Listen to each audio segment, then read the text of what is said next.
Buongiorno, benvenuti a questa edizione del nostro telegiornale. Vediamo insieme i principali titoli. Stupro di gruppo, cercare online il video della violenza alla ragazza costituisce reato, lo ribadisce il garante della privacy. In carcere si chiede il trasferimento dei 6 indagati, fuori dal penitenziario minaccia le famiglie dei presunti stupratori e in centro storico a Palermo residenti e consiglieri chiedono maggiori controlli. Si svolgeranno oggi pomeriggio alle 17 nella chiesa madre di Mister Bianco i funerali di Natale Bruno, giornalista di Telecolor, morto improvvisamente nella notte tra martedì e mercoledì. Profondo il cordoglio delle istituzioni, della politica e delle forze dell'ordine, giornalista generoso e leale, il ricordo unanime. Fratello e sorella feriti a colpi di pistola in pieno centro a Gela, si torna a sparare come negli anni 90, in mezzo alle strade, nell'ora di punta, nelle zone più trafficate della città. A Siracusa 4 arresti per la rapina all'arancia meccanica, traditi da un passamontagna e un paio di guanti. Beethoven Jazz Festival, esibizione show di Chiara Civello a Piazza Armerina. Calcio, boom di abbonamenti per il Catania, presi d'assalto la piattaforma online e i botteghini di Piazza Spedini, raggiante il patron Pelligra.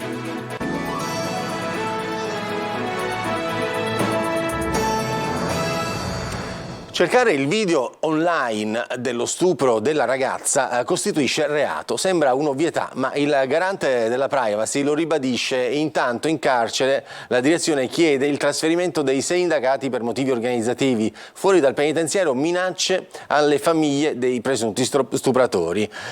Oggi è previsto un nuovo presidio delle donne in piazza Mondello per ribadire il no alla guerra e a tutte le forme di violenza patriarcale. Manlio Viola.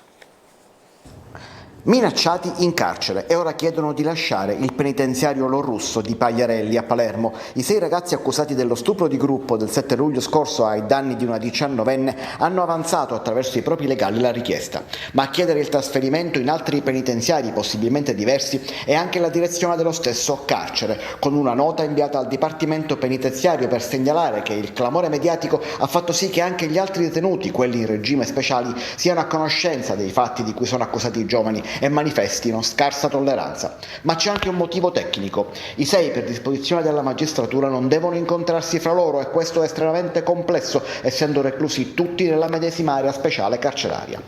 Mentre già in carcere cresce la tensione nella gestione degli indagati, all'esterno sono i parenti degli stessi indagati a presentare una denuncia contro ignoti per gli insulti ricevuti sui social, per i profili fake che sono stati aperti e perché sono state postate foto e indirizzi dei parenti dei 6 giovani, quasi a volerne additare anche le famiglie. Tensioni sociali che crescono dunque, mentre boom di firme alla petizione che chiede pene esemplari per tutti e 6. Sulla sicurezza dei luoghi della movida invece il prefetto di Palermo ha convocato per venerdì prossimo un comitato per l'ordine pubblico per valutare le azioni da mettere in campo per impedire che episodi del genere possano ripetersi. Infine arriva il no netto alla condivisione dei video dello stupro da parte del garante della privacy, che avverte chiunque stia cercando online di ottenere queste immagini che esistono precisi profili di reato compiuti da chi lo rende noto, da chi lo condivide e da chi lo visiona. Ma quali sono le dinamiche socioculturali che spingono i giovanissimi a compiere violenze e stupri in branco? Lo abbiamo chiesto alla psicologa Maria Rita Parsi.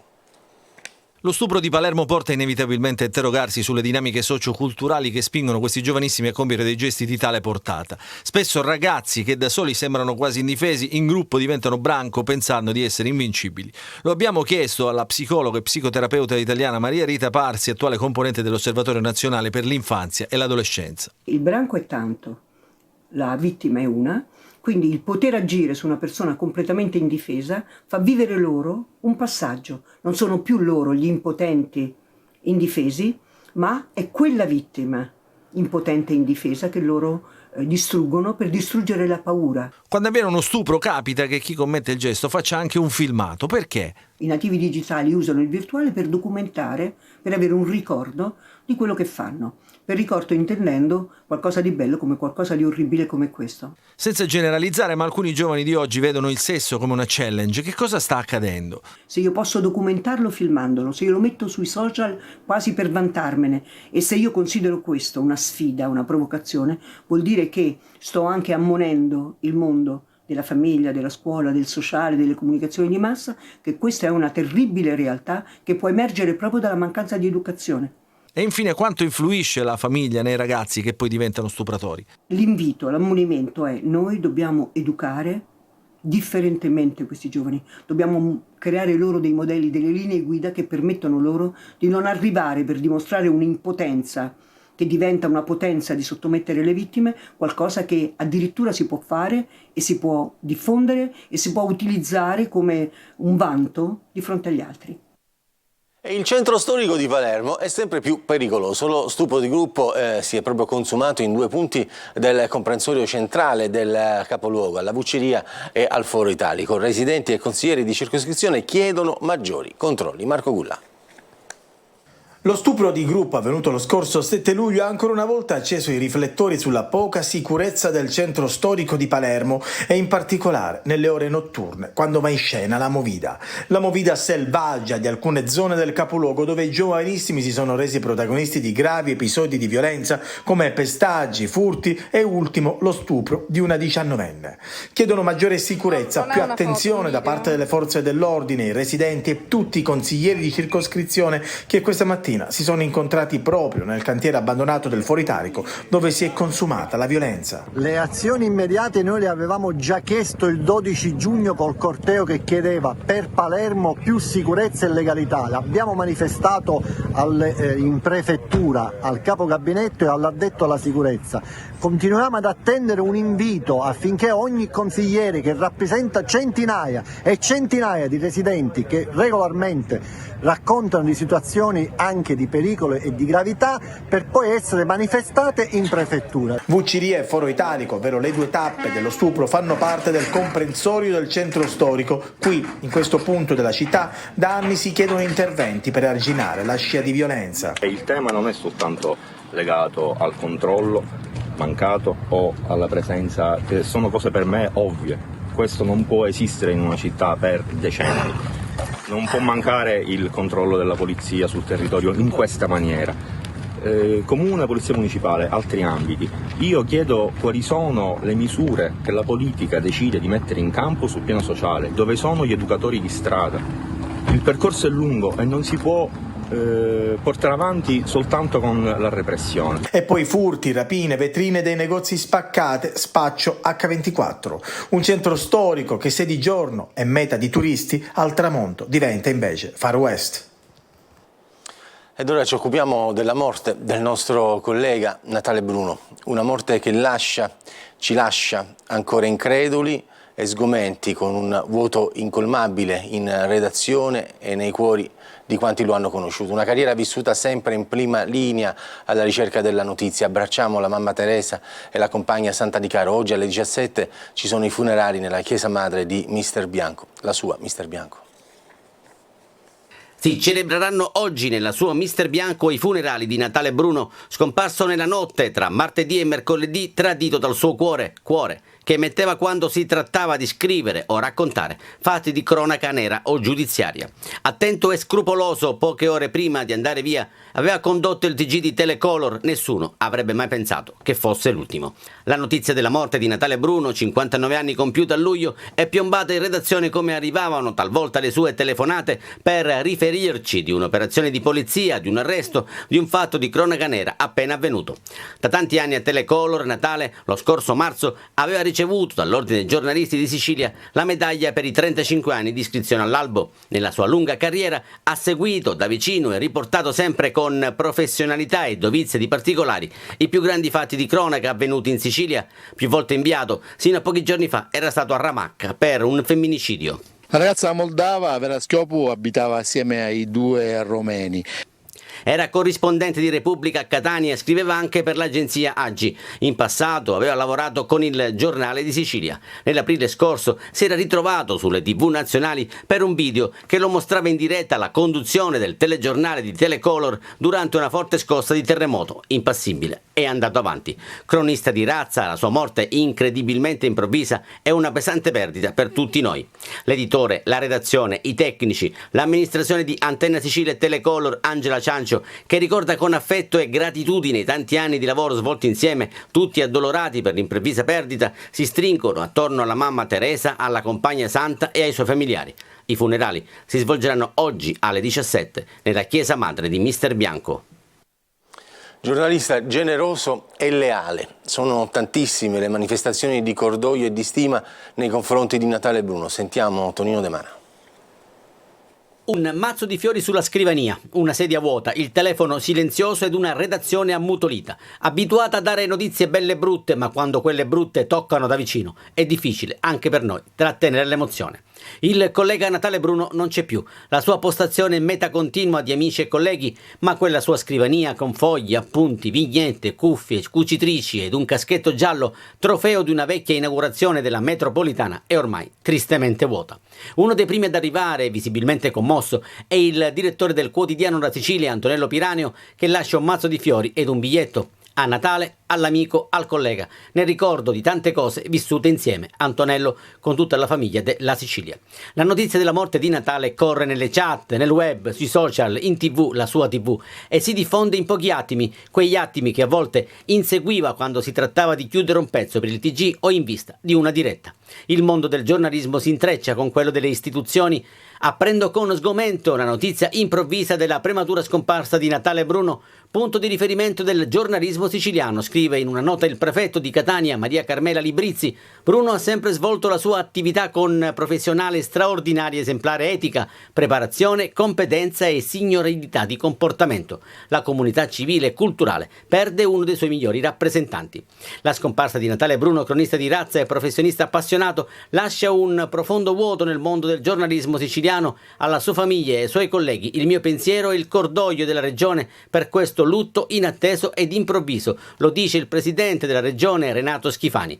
Cordoglio arriva anche dall'amministrazione comunale di Catania. A farsi portavoce il sindaco Enrico Trantino. Conoscevo Natale Bruno da più decenni, fin da quando in tribunale io muovevo i primi passi da avvocato e lui da giornalista. Ho sempre avuto la percezione di un professionista serio e leale. Gli fa eco Marco Corsaro, sindaco di Mister Bianco, comune di residenza di Natale Bruno. Scompare un professionista rigoroso, capace di spaziare, ma anche un nostro concittadino della cui opera andiamo fieri. Nel pensarlo affiorano sentimenti solo di affetto e di gratitudine, lo afferma l'ex presidente della regione Raffaele Lombardo. Di Natale ricorderemo sempre l'amore per il giornalismo, ci mancheranno la sua schiettezza e generosità.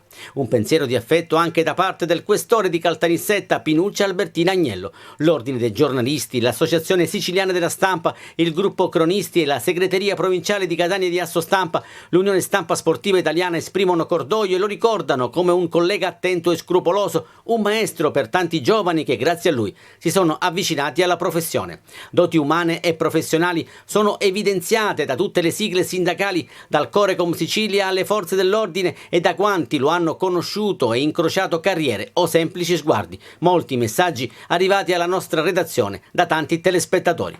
Nella lunga lista di compianto, e ci scusiamo sin da ora se abbiamo dimenticato qualcuno, non potevano mancare le redazioni di Antenna Sicilia e Telecolor, ma queste fanno parte un po' della sua famiglia. Ciao Natale, da oggi la tua redazione è più vuota. Te già è finito, grazie per l'attenzione a tutti, buona serata. E voltiamo pagina. 6 colpi esplosi da uno scooter in corsa hanno ferito 2 persone, fratello e sorella, e sfondato il finestrino dell'auto che viaggiava davanti a loro. Nella gela ripiomba nella paura degli anni 90. Sentiamo Geritalia. Hanno sparato per uccidere e solo per pura fortuna non sono riusciti a compiere la loro missione criminale. A Gela si torna a sparare come negli anni 90, in mezzo alle strade, nell'ora di punta, nelle zone più trafficate della città. Nella serata di martedì, l'ennesimo episodio, nel cuore della frequentatissima via Venezia, 2 persone, un uomo e una donna, Salvatore e Ornella Azzarelli, sono rimaste ferite in una sparatoria. Erano circa le 18 quando 2 uomini con i volti travisati dal casco a bordo di uno scooter hanno affiancato l'auto di Azzarelli. Approfittando del traffico intenso che in quel momento c'era in via Venezia, hanno svuotato l'intero caricatore sulla fiancata dell'auto. Almeno uno dei 6 proiettili esplosi in corsa ha colpito Azzarelli a una gamba, mentre la sorella è rimasta ferita di striscio alla mandibola. Uno dei colpi esplosi, probabilmente da una semiautomatica, ha anche colpito un Opel Corsa che in quel momento transitava davanti l'auto, obiettivo dei malviventi. Illesi per fortuna gli occupanti, una coppia di fidanzati. L'intera azione di fuoco dovrebbe essere stata ripresa interamente dalle tante videocamere che sono nella zona. Le immagini in questo momento sono al vaglio degli inquirenti.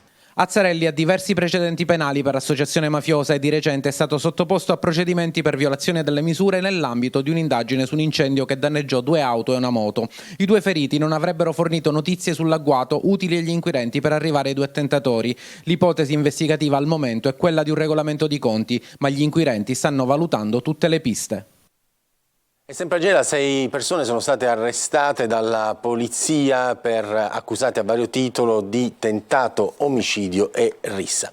Ma ci spostiamo a Siracusa, dove c'è stata una svolta nelle indagini sulla rapina in stile arancia meccanica in una villa della zona sud appunto di Siracusa. Arrestati 4 rapinatori, 3 catanesi ed un siracusano che lo scorso gennaio avevano fatto irruzione prendendo in ostaggio 2 persone. Un passamontagna e dei guanti dimenticati in auto hanno tradito uno dei 4 rapinatori, identificato attraverso il DNA. Era una tranquilla notte di gennaio quando la banda aveva fatto irruzione in una villetta tra la Fanusa e l'Arenella, nella zona balneare di Siracusa, trasformando la scena tipica di un film d'azione in realtà. Come in Arancia Meccanica, malviventi, 3 catanesi ed un siracusano non si sono fatti scrupoli e per portare a termine il loro piano hanno perfino immobilizzato il figlio dei proprietari con la fidanzata. Fascette e nastro adesivo per tenerli fermi e farsi rivelare il posto dove erano custoditi soldi e gioielli. Come si vede dalle immagini di videosorveglianza, hanno messo a soqquadro la villa portando via una cassaforte ed altri oggetti di valore. Poi la fuga. Ed è stato proprio quando i 4 hanno lasciato la casa che i 2 ostaggi sono riusciti a liberarsi, lanciando l'allarme al 112. L'immediato intervento delle gazzelle dei carabinieri ha ostacolato i rapinatori già in fuga, che dopo un inseguimento si sono allontanati a piedi, abbandonando auto e bottino. Oggi, dopo mesi di indagini coordinate dalla Procura di Siracusa, è arrivata la svolta con i 4 arresti. Si ha trovato un magazzino a Palermo con una quarantina di auto rubate. Dentro il capannone alla Marinella sono state trovate delle Fiat 500, alcune Alfa Romeo e Lancia Y e svariati modelli di Punto e Panda già smontati e pronti per il mercato nero o forse per essere restituite con il cavallo di ritorno. Le indagini sono state condotte dal commissariato San Lorenzo e dall'ufficio prevenzione generale. E una notizia che è appena stata battuta: i carabinieri hanno eseguito a Monreale, i carabinieri hanno eseguito un'ordinanza di aggravamento della misura alternativa della detenzione in carcere nei confronti di un uomo di 44 anni di Monreale che stava scontando gli arresti domiciliari con braccialetto elettronico, una condanna per estorsione, resistenza pubblica ufficiale e danneggiamento. Le indagini condotte dai militari della radiomobile della compagnia di Monreale avrebbero accertato che l'uomo tra il 6 luglio e il 1 agosto in diverse occasioni avrebbe condiviso sui social di TikTok dei video che lo ritraevano in centro a Palermo, doveva essere agli arresti domiciliari, intento a farsi il bagno. In quei giorni avrebbe manomesso il braccialetto elettronico e quindi la decisione del magistrato di sorveglianza di inasprire il provvedimento riportandolo al carcere di Pagliarelli. Adesso c'è la pubblicità.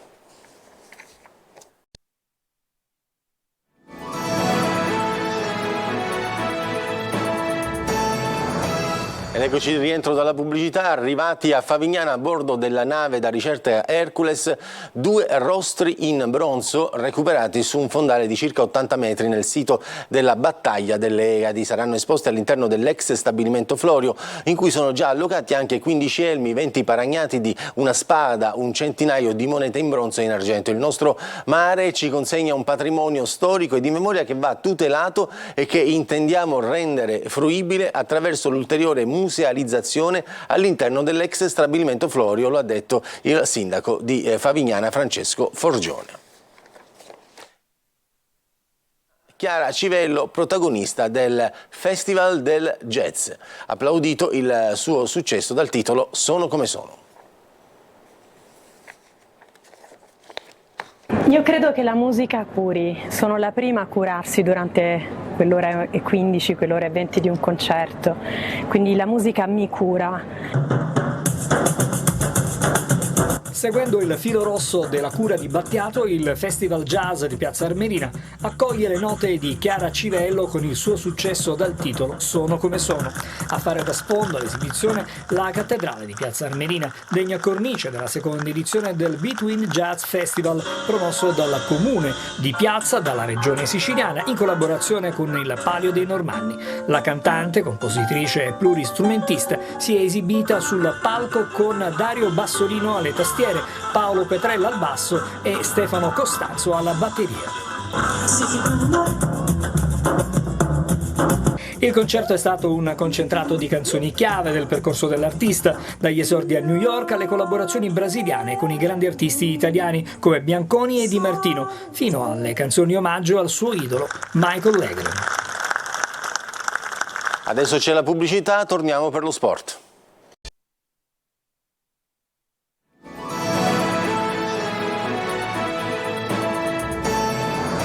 Rieccoci dopo la pubblicità, parliamo di calcio. Il popolo rosso-azzurro risponde presente, oltre 10.000 abbonati in 2 giorni. Piattaforme online prese d'assalto e code ai botteghini di Piazza Spadini, già esaurita. La curva nord Catania-Crotone potrebbe registrare il primo sold out della stagione. Eccoli, i figli del vulcano, in coda sotto il sole a picco al botteghino di Piazza Spadini o davanti ad un PC a prendere d'assalto la piattaforma Ticket One, tutti a caccia dell'abbonamento del Catania. Stagione calcistica 2023-2024, quella che segna il ritorno tra i professionisti dopo un solo anno di purgatorio. Il popolo rosso-azzurro risponde presente alla chiamata di Ross Pelligra, il condottiero che in un sol colpo ha riportato il Catania in C e l'entusiasmo dei tempi migliori. È corsa all'abbonamento, già di buon mattino i tifosi sono qui, si sente un fischio, non è l'arbitro ma è la polizia municipale che disciplina il traffico, invitando gli automobilisti a non sostare di fronte ai botteghini. È un entusiasmo contagioso, grandi e piccoli, a sostegno di una fede. L'anno scorso l'ho fatta per la prima volta. L'abbonamento è per lei o per i nipotini? No, per me. C'è gente che è venuta anche alle 6 da quello che ho sentito, io un po' più tardi, però vale la pena di fare la fila, anche perché bisogna dare fiducia a questa società che fino ad oggi ha fatto benissimo. Il selfie è fatto con lo sfondo del botteghino, cosa avete fatto? Dobbiamo andare a fare ancora l'abbonamento, mi devo andare a stampare la WeCard per poter fare l'abbonamento. Il sole, il caldo, la fila non vi ferma? No, assolutamente, neanche il lavoro. A sostegno di una fede, sempre. Il Catania ovviamente dopo Sant'Agata per i catanesi è sacro, quindi fila, caldo, sfidiamo la qualunque, addirittura ho lasciato la moglie per non andare a mare per venire al botteghini. Non si è fatta attendere la risposta del patron Pelligra, si tratta dell'ennesima dimostrazione di forza e sentimento dei nostri sostenitori, ha detto il presidente. Esprimo sincera gratitudine ed entusiasmo, il primo spettacolo al Massimino sarà sugli spalti, i nostri ragazzi dovranno trarre forza da questa bellezza e meritare in ogni secondo di gioco il grande onore di rappresentare Catania. Arriverò in città nei prossimi giorni, pronto a vivere con tutti gli appassionati l'emozione della prima giornata di campionato e Catania-Crotone potrebbe essere già il primo sold out della stagione. È tutto, questa edizione finisce qui, il telegiornale torna più tardi, grazie per averci seguito, buon proseguimento di giornata.